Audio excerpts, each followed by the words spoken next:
Remember, art critics are a thing. Those motherfuckers can't even draw, and they're better critiquing than you? Bullshit! When somebody asks for critique on stylized art, approach that. Well, first of all, if I'm critiquing something that is a style, I critique things that are not a choice. Meaning, if somebody has made that choice very intentionally, that is not something I critique. For example, like, if it is obvious that somebody is playing around with proportions, and they have made a conscious choice for that to be the case, that is not something I would critique. And above that, I'd first listen to what they want critiqued, right? Second of all, is you gotta sometimes sniff out bullshit from people. And look, we bullshit ourselves more than anyone else. So sometimes people make choices, quote-unquote choices, because they're unable or don't know enough or are not ready to confront an issue, right? So sometimes that like hard and fast rule of you don't critique choices doesn't always work, because sometimes people make choices to specifically avoid problems. So in those scenarios, you have to be very gentle with the person, because there is a reason why they are hiding it, right? Make your critique very objective. Make sure you give, at the very minimum, 3 good things to every 1 bad thing, at the minimum. Look, art, and especially artists, generally speaking, we're very, very much connected to our art. We take critique very personally, which is fair enough. It is a bit annoying, but that is just the case. That is me included as well. And find me one artist where that isn't the case. Stay objective. Make sure you're paying attention to your to the person being critiqued, and do your best to give actually like functional critique. Now, on to the stylized thing. First of all, most people's styles are inspired by things. So when you critique somebody's art, you should do your best to understand where their style. Okay, so this is also looking horrible right now. Where their style is coming from. So if you have an opportunity, ask them for what their inspiration is, ask them for what their intentions are, and ask them the reasons more than anything. Stylization is just a way that you choose to draw something. So if you know the intention, you can judge it based on that, right? Yeah, you got my question. I'm far from a place where I'm able to give valuable advice critique, but the topic I'm super curious about. Yeah, also, I've always given this piece of advice is critique well before you're ready. Now, it is true that when you're critiquing, you're given basically your ability to harm somebody goes up. So honestly, critique people, but not to their face. Like, not to other people, but like, look at art that you like or art that you have a problem with and critique it, right? Especially if you find something that art piece that you really like, critique it. It's obvious that you like it, that's why you like it, right? But try and find an issue with it. Now, sometimes we have an issue where the art that we like is way, way, way above our skill level, right?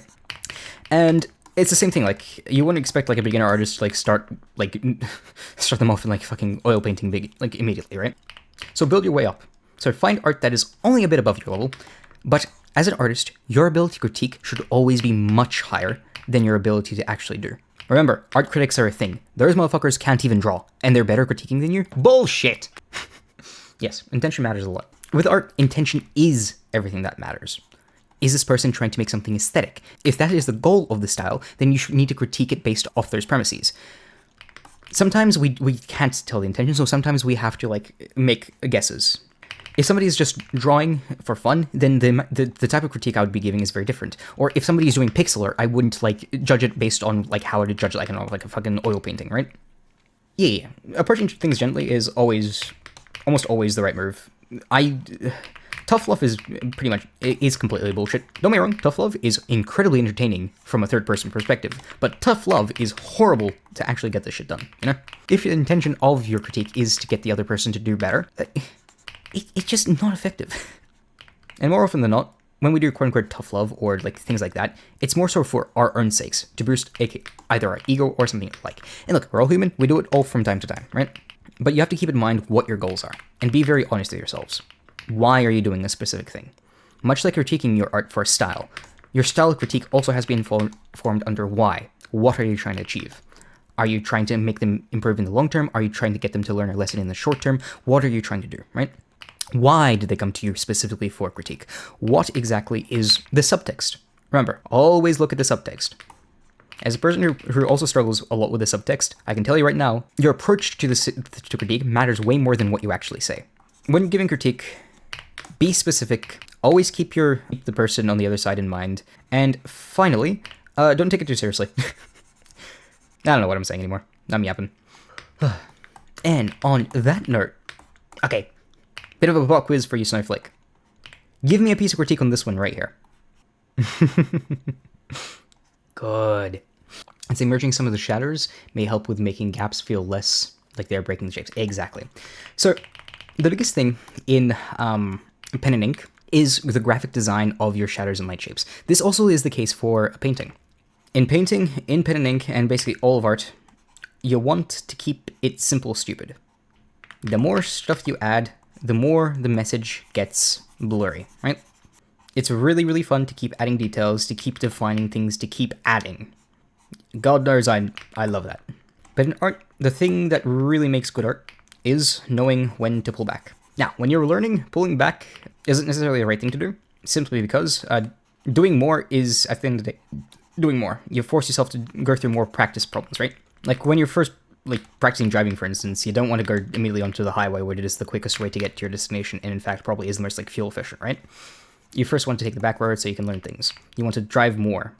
Now, there are very much maximalist art styles, and for the vast majority of times, I'm going to say it is worse art.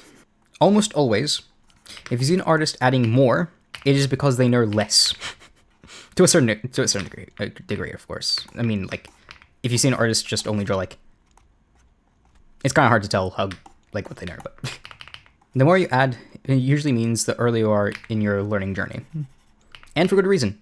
And you should not avoid that stage in your learning. A lot of people, when they hear that, they think, oh, that means I must never go super complicated. No. Just accept the fact. You are currently doing the thing that beginners do. Honestly, I cannot call you advanced. I cannot call myself advanced because that's what I personally struggle with. But I cannot call you an advanced artist if you struggle with always making things too complex. That is, I think, the biggest boundary between an advanced artist and an intermediate. How comfortable you are with just simplifying. Because you can only ever simplify after you complicate. But to simplify, that means you have to first complicate, right? And some people want to just skip directly to the simplification, so then they learn nothing, right? I think that's the core of the problem that I was trying to articulate earlier. You gotta first understand to simplify.